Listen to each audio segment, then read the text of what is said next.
August 18th, 2023. Well, how's it going, guys? And what have I been doing today? Well, I put a hot water tank in. It took me about 5.5 hours to put it in here. And that was also draining it. I had to get it all drained out and everything and go get the pieces. I had to hit Lowe's and Home Depot. So, this is a new Rheem. We'll see how it does. I think it'll last another 30 like the Sears did. The Sears lasted 30 years. And I did some modifications here.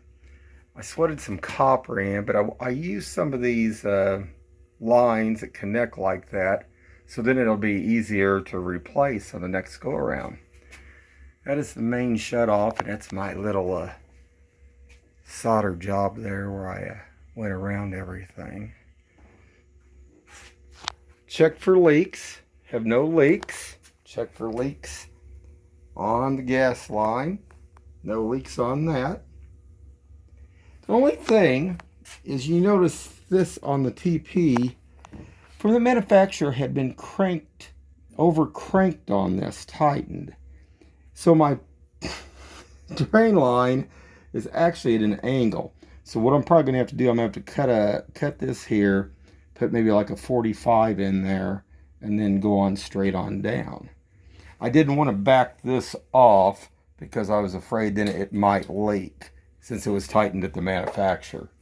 But other than that, not bad. And we'll see how this does. Now, I've heard stories online on YouTube.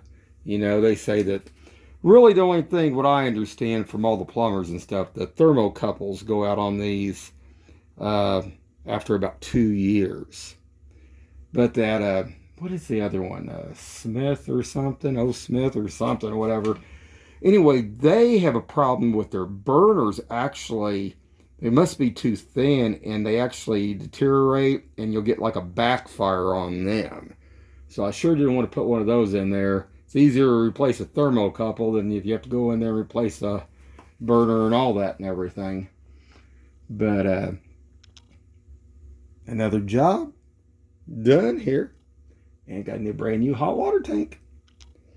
Anyway, guys, we'll see how she does. This is a short Rheem 40 gallon. Anyway, guys, eyes open and have a good one.